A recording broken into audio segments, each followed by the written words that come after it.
2021년 새해를 여는 첫날입니다. 1월 1일 금요일 오늘 새벽 우리에게 주시는 하나님의 말씀은 사도행전 1장 1절에서부터 11절까지의 말씀입니다. 데오빌로여, 내가 먼저 쓴 글에는 물은 예수께서 행하시며 가르치시기를 시작하신부터 그가 택하신 사도들에게 성령으로 명하시고 승천하신 날까지의 일을 기록하였노라. 그가 고난받으신 후에 또한 그들에게 확실한 많은 증거로 친히 살아계심을 나타내사 40일 동안 그들에게 보이시며 하나님 나라의 일을 말씀하시니라. 사도와 함께 모이사 그들에게 분부하여 이르시되 예루살렘을 떠나지 말고 내게서 들은 바 아버지께서 약속하신 것을 기다리라. 요한은 물로 세례를 베풀었으나 너희는 몇 날이 못되어 성령으로 세례를 받으리라 하셨느니라. 그들이 모였을 때 예수께 여쭈어 이르되 주께서 이스라엘 나라를 회복하심이 이때니까 하니 이르시되 때와 시기는 아버지께서 자기의 권한에 두셨으니 너희가 알 바 아니요 오직 성령이 너희에게 임하시면 너희가 권능을 받고 예루살렘과 온 유대와 사마리아와 땅끝까지 이르러 내 증인이 되리라 하시니라. 이 말씀을 마치시고 그들이 보는데 올려져 가시니 구름이 그를 가리어 보이지 않게 하더라. 올라가실 때에 제자들이 자세히 하늘을 쳐다보고 있는데 흰 옷 입은 두 사람이 그들 곁에 서서 이르되 갈릴리 사람들아 어찌하여 서서 하늘을 쳐다보느냐. 너희 가운데서 하늘로 올려지신 이 예수는 하늘로 가심을 본 그대로 오시리라 하였느니라. 아멘. 사도행전은 예수님 승천 이후 계속된 복음의 역사를 기록하고 있습니다. 이 복음의 내용은 예수 그리스도이시며 복음이 향하는 궁극적인 종착지는 땅끝이요. 이 역사를 이루어가는 주체는 예수님의 증인들을 통한 성령 하나님이십니다. 그래서 어떤 이들은 사도행전을 가리켜 성령행전이라 부르기까지 합니다. 이렇듯 거침없는 복음의 역사는 사도행전 전체에 흐르는 주제이며 사도행전 끝에서도 확인할 수 있습니다. 사도행전 마지막 부분은 거침없이 담대히라는 문장으로 끝을 맺습니다. 이는 복음이 사도행전을 넘어 지금도 여전히 힘있게 전파되고 있음을 말해주는 것입니다. 그러므로 복음의 역사는 오늘날에도 거침없이 일어나고 있음을 믿으시길 바랍니다. 사도행전 1장을 시작하고 있는 오늘 본문은 서론 부분과 함께 예루살렘에서 시작된 복음의 역사가 온 유대와 사마리아를 넘어 땅끝까지 이어질 것을 예고하고 있습니다. 먼저 서론에서 사도행전의 저자 누가는 본서의 1차 수신자이자 누가복음의 1차 수신자이기도 한 데오빌로에게 먼저 쓴 누가복음의 내용을 간략하게 언급합니다. 1절과 2절입니다. 데오빌로여, 내가 먼저 쓴 글에는 물은 예수께서 행하시며 가르치시기를 시작하신부터 그가 택하신 사도들에게 성령으로 명하시고 승천하신 날까지의 일을 기록하였노라. 즉 예수님의 생애와 사역에 대해 기록하였음을 말해주고 있습니다. 그렇다면 앞으로 펼쳐지게 될 사도행전의 내용은 어떠한 것일까요? 바로 예수님께서 승천하신 날로부터 제자들을 통해 역사하시는 성령으로 말미암아 계속되는 복음의 강력한 역사이자 복음을 온전히 행하고 가르치는 내용이 담기게 될 것입니다. 이어서 누가는 예수님께서 부활하신 후에 40일 동안 사도들에게 자신을 나타내시며 가르치셨다고 말합니다. 3절과 4절에 보시면 예수님께서는 친히 살아계심을 나타내사 제자들에게 하나님 나라의 일을 말씀하십니다. 그리고 예루살렘을 떠나지 말 것과 아버지께서 약속하신 보혜사 성령을 기다릴 것을 당부하시죠. 제자들이 예루살렘을 떠나지 않고 하나님의 약속을 기다려야 하는 이유가 5절에서 이렇게 소개됩니다.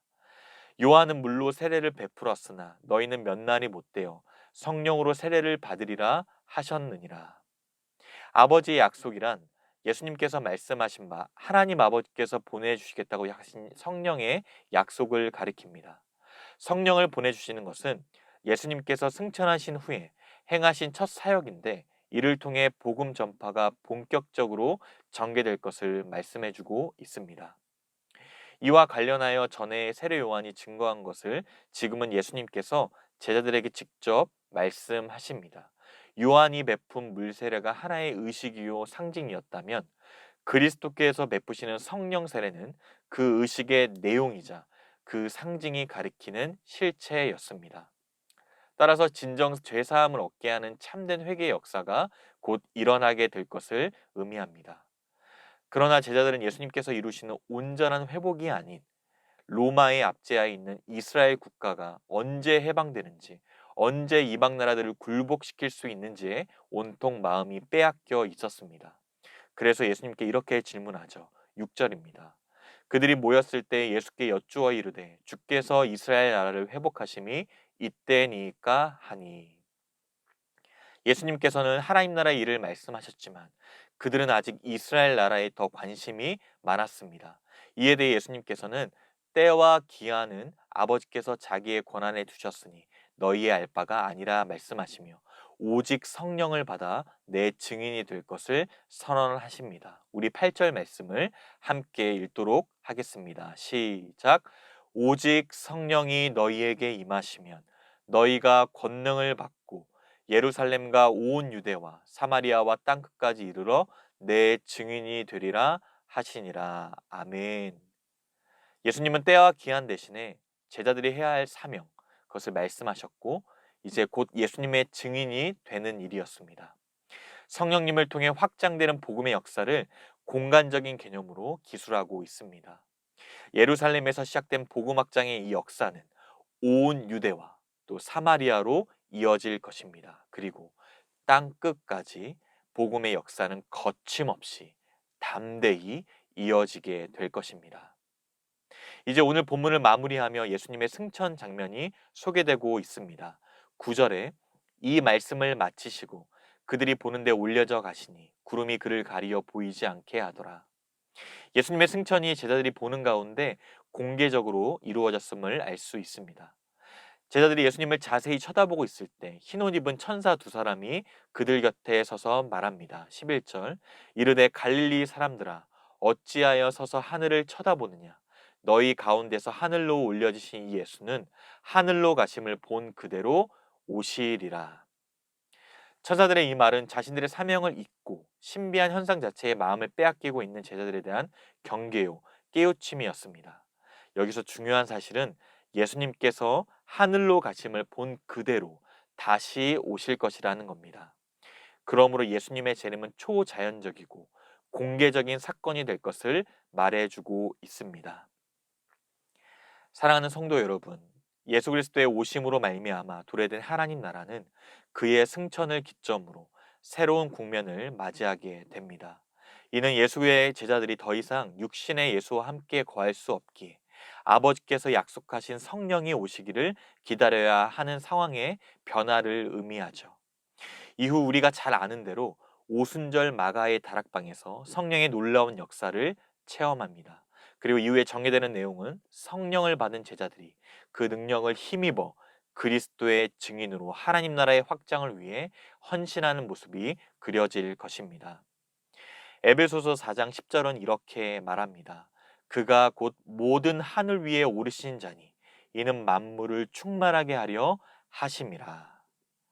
만물을 충만케 하시는 예수 그리스도를 통해 오늘날 이 시대에도 동일한 복음의 불길이 타오르기를 원합니다. 모든 것이 막히고 멈춘 것처럼 보일지라도 지금도 여전히 성령께서 친히 역사하시기에 복음의 전파는 계속되는 줄 믿습니다.